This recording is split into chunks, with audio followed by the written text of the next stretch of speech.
World top rankings ఉన్న యూనివర్సిటీస్లో ఎలాంటి IELTS రాయకుండా ఫ్రీ ఎడ్యుకేషన్ అండ్ స్కాలర్షిప్ అందుకోవాలంటే contact Videsh consults. Welcome to iDream. మనతో పాటు ఉన్నారు ప్రముఖ ENT surgeon neurotologist doctor Lasa Sai Sindhu గారు. వారితో మాట్లాడతాం. నమస్తే మేడం. నమస్తే అండి.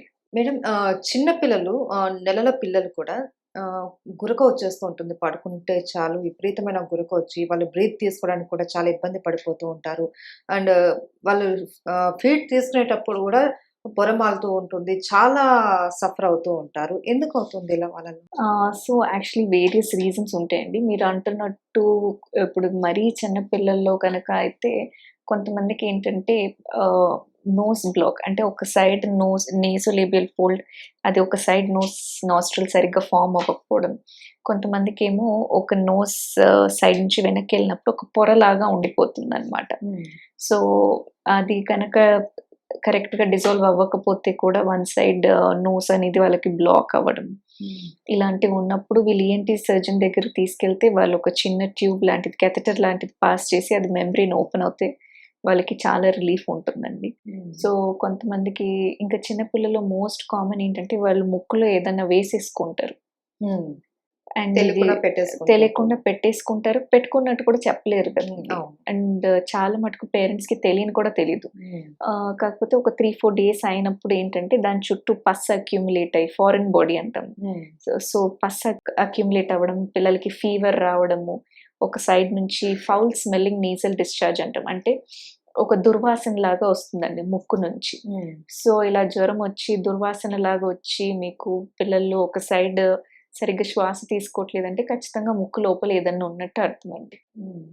అయితే చిన్న పిల్లల్లో ఈ ముక్కు కండరం పెరగడం గానీ, పుట్టిన పిల్లల్లో అలా ఉండే అవకాశాలు ఉంటాయా?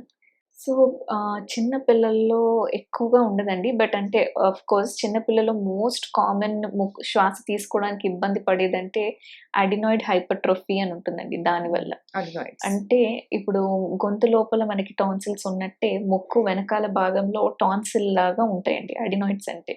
అండ్ ప్రతి ఒక్కరి అంటే పిల్లల్లో అందరిలో ఉంటాయి. ఒక 13-14 ఇయర్స్ వచ్చినప్పుడు న్యాచురల్‌గా అవి తగ్గిపోతాయి అన్నమాట.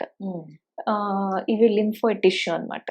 కాకపోతే ఎప్పుడైతే ఈ అడినాయిడ్స్ కావాల్సిన సైజ్ కంటే బాగా ఎక్కువగా ఉన్నా, ఎయిర్‌వే అబ్‌స్ట్రక్షన్ అంటే ఊపిరి శ్వాస తీసుకునే ఏరియాని అవి బాగా ఒత్తేసినా, అప్పుడు పిల్లలు గాలి ముక్కులోంచి పీల్చుకోరండి. వాళ్ళు మాక్సిమం నోట్‌తో గాలి పీల్చుకుంటారు. ఇలా కంటిన్యూయస్‌గా ఎవరైతే నోట్‌తో గాలి పీల్చుకుంటారో వీళ్ళని మౌత్ బ్రీతర్స్ అని అంటాం. ఇలా అవుతున్నప్పుడు వీళ్ళకి అడినాయిడ్ ఫేసెస్ అంటే ఫేస్ ఫీచర్స్ కూడా మారుతాయండి.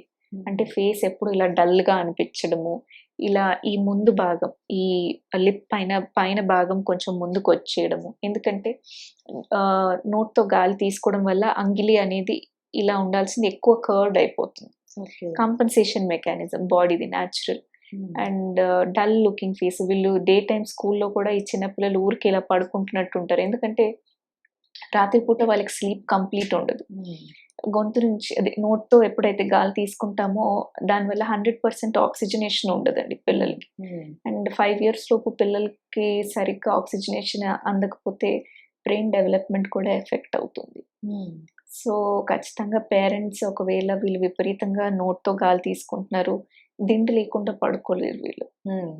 సో, వాళ్ళు ఖచ్చితంగా 2-3 దిండ్లు పెట్టుకొని పడుకుంటారు ఈ పిల్లలు.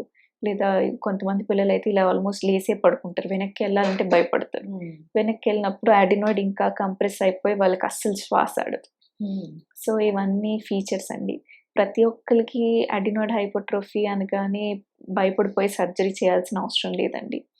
ఒకవేళ ఎయిర్‌వే అబ్‌స్ట్రక్షన్ అవుతుంది, ఆక్సిజనేషన్ తక్కువైపోతుంది, రాత్రి స్లీప్ స్టడీ అని ఉంటాయండి, అవి కూడా చేస్తాము. సో, ఒకవేళ పిల్లలు ఎఫెక్ట్ అవుతున్నారు అంటే చేస్తామండి. లేకపోతే అవసరం లేదు. ఎందుకంటే adenoid is a natural thing. Medical examination అన్నది కంపల్సరీ అలా ఉన్నప్పుడు. యాహ్! ఓకే. అండ్ దీనికి సర్జరీ లాంటివి ఏమైనా చేసే అవకాశాలు ఉంటాయా? ఎప్పుడు ఉంటాయి చేయాల్సి వస్తే? సో, సర్జరీ అనేది అది ఎయిర్‌వే అబ్‌స్ట్రక్షన్ నుండి పిల్లల గ్రోత్ ఎఫెక్ట్ అవుతుంది అన్నప్పుడే చేస్తామండి. లేకపోతే యూజువల్లీ వి అవాయిడ్. అండ్ దీనికి సర్జరీకి వేరియస్ ఆప్షన్స్ ఉన్నాయండి. స్టార్టింగ్‌లో అయితే న్యాచురల్ ఒకటి కోల్డ్ స్టీల్ మెథడే వాడేవాళ్ళు. బట్ ఇప్పుడు అడినాయిడెక్టమీ అనేది మైక్రో డిబ్రైడర్ ద్వారా చేస్తున్నారు మోస్ట్ ఆఫ్ దెమ్. అది జస్ట్ ఒక సక్షన్ మెషిన్ లాగా ఉంటుంది, అది సక్షన్ చేసేసుకుంటుంది, ఎక్కువ బ్లడ్ లాస్ కూడా ఉండదు. ఇంకా ఇది కాకుండా కాపులేటర్ అని కూడా ఒక మెథడ్ ఉందండి. సో కాపులేటర్ కూడా ఒక చిన్న వ్యాండ్తో ఇలా అంటే అది పీస్ లాగా వచ్చేస్తుంది. అంటే మ్యాక్సిమం బ్లడ్ లాస్ అవ్వకుండా పిల్లల సేఫ్టీ కోసము ఈ లేటెస్ట్ టెక్నిక్స్ వాడతామండి. Okay, thank you so much madam. Thank you.